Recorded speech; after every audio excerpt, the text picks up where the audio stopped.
Magandang araw sa inyo. Guys, mayroon tayong gagawin ngayong Sony 32 inches. Ayan siya. Ayan. Ang problema nito guys ay na walang power. So ayan, samahan nyo ako guys at gagawin natin.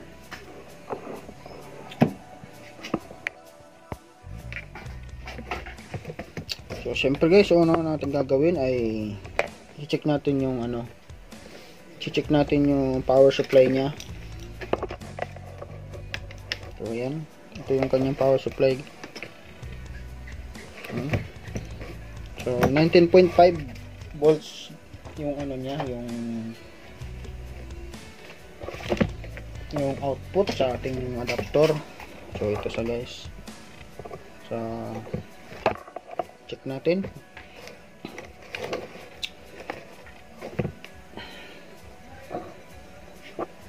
Yan, naka-plug in na yan siya guys.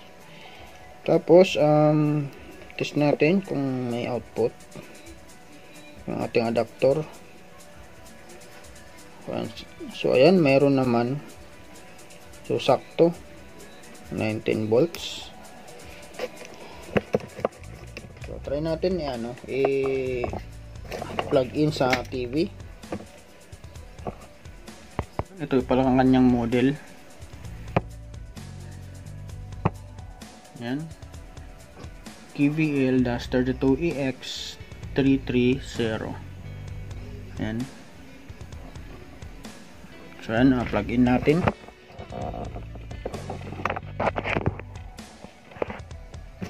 Yan, plug in ko na. Yan. At tingnan natin. So ayan, wala siyang power. Yan, wala siyang indicator na power. So fuse. So ibig sabihin busted yung fuse. So try nga natin tatanggalin muna natin yung supply. Try nating mag-check ng continuity. So mag-range tayo ng ×1. So ayan, check natin yung fuse. So ayan guys, wala. Ibig sabihin busted nga yung fuse. Ang kabila papunta sa inverter, wala rin. So wala rin siyang continuity. Ibig sabihin open yung fuse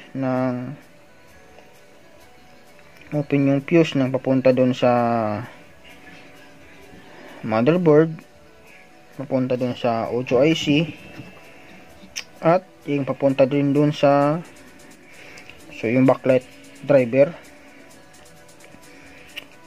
So ayan, sa ganitong sitwasyon guys, pag open yung fuse, syempre kailangan nating i-check yung mga secondary nya. Baka mayroong mga shorted kaya nag-open yung fuse. So check na natin dito sa dito na lang guys, sa filter capacitor. Tingnan natin kung mayroong shorted. So unahin natin dito sa inverter. So check natin. Yan, wala rin. Wala naman shorted. Check din natin dun sa audio section kung mayroon ding shorted.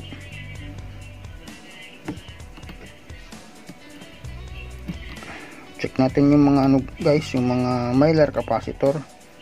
Kasi minsan pag may nag-short sa mga mylar capacitor o yung SMD capacitor, tulad nito guys, ayan, minsan mayroon na lang dyan nagsushorted. So ayan, tingin na lang ako sa tester guys so wala naman siyang sorted guys sa audio section. Try natin dito sa mayroong PWM.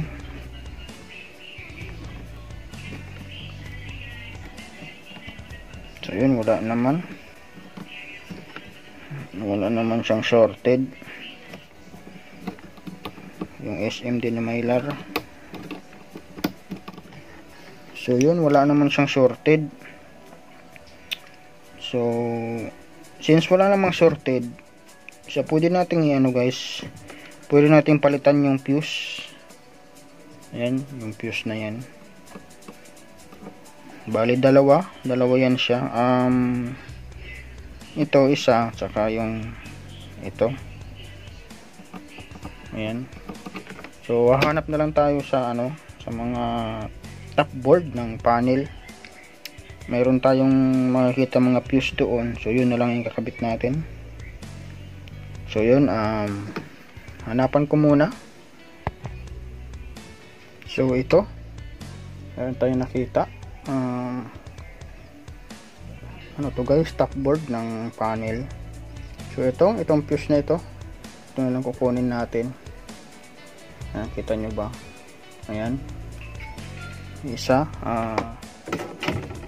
Tapos ito pa, ito. Ayan, yan ang kukunin natin. Patanggalin ko muna. Tanggalin ko rin ito guys. Palitan na natin. So ayan, nakabit ko na. So try nga natin yung continuity. So ayan. So ayan guys, okay siya. Okay yung fuse na kinabit natin. So yun. So ito yung guys, ito yung tinanggal ko. Testin natin. Sobrang liit. So ayan, wala siya, open siya.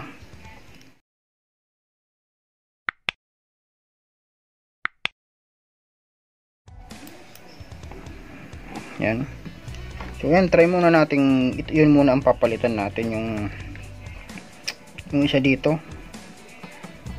Kasi dalawa yan siya. So try muna natin ito muna palitan.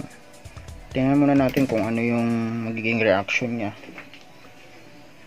So tatago ko muna to.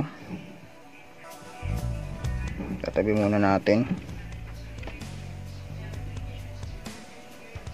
At yung isa.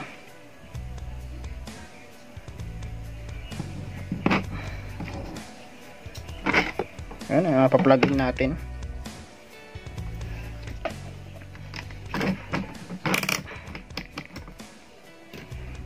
Try nga natin ulit yung supply kung mayroon. Kung mayroon naman. So, plug-in natin. At abangan na natin dito. Check natin yung supply kung nakatawid doon sa fuse na kinabit natin. Ayun, nakatawid na siya guys. So tingnan nga natin yung niya.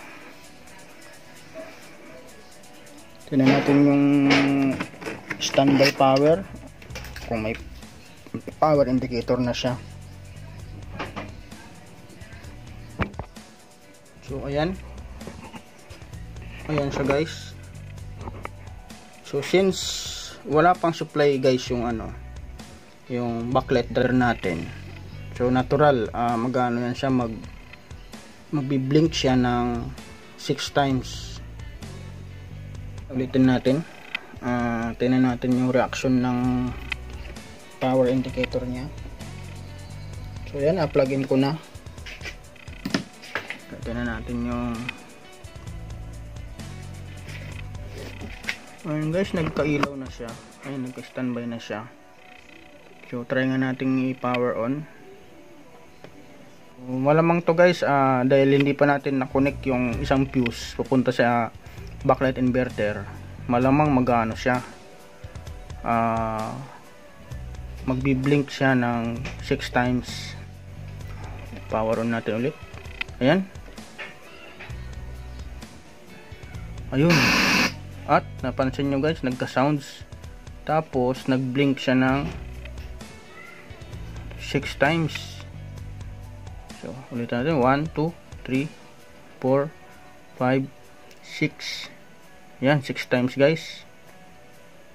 So gaya ng sinabi ko kanina, magbi-blink siya dahil hindi pa natin na-connect yung, wala pang supply yung backlight inverter natin. So ayan guys, nakabit ko na. So check na natin. Ayan, check natin sa continuity kung gagana siya.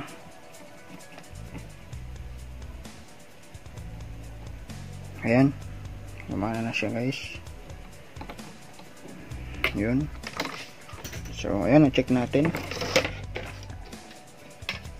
So nandito na yung isang fuse.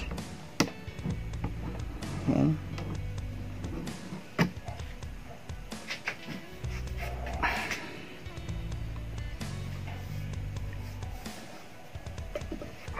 Ayan, plug-in natin ulit. At tingnan natin kung may supply na yung inverter. Ayan. So abangan na natin dito guys. Ground, tapos ito na lang sa capacitor na ito guys. Ayan, positive sa side, saka yung negative sa ground. So plug-in natin. So ayan, mayroon naman. So check natin dun sa pagtawid sa fuse na kinonek natin. Ayun, meron na. So okay na guys, meron na siyang standby, ay meron na supply yung inverter natin. Check na natin dito guys. Check natin dito sa output. So dito dapat meron dito yung masusukat na 19 volts din. Ayun, meron na siyang 19 volts. So ibig sabihin wala tayong shorted. So check na natin yung ano guys, yung harap. So ayan guys, sa ngayon naka-standby siya. So power on natin. Ayan, nag-green na siya. So ayan guys, nag-power on na siya. At nag-ano na siya guys, nag-display na oh. Yung uy.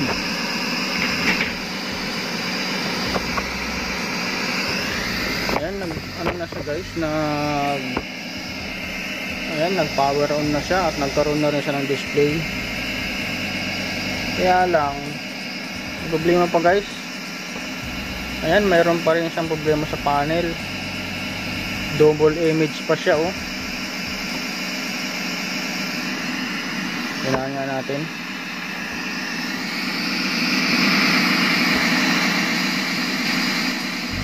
Ayan na. So ayan guys kung napapansin nyo, double image pa siya. So mayroon pa tayong isang problema.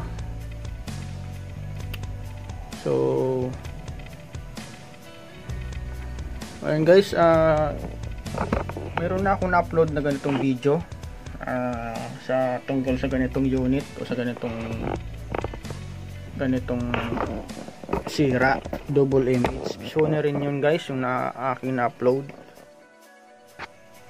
So hanggang dito na lang muna yung aking video. Sana mayroon kayong natutunan sa aking maikling video. So salamat guys sa suporta pala sa aking YouTube channel. At salamat at God bless.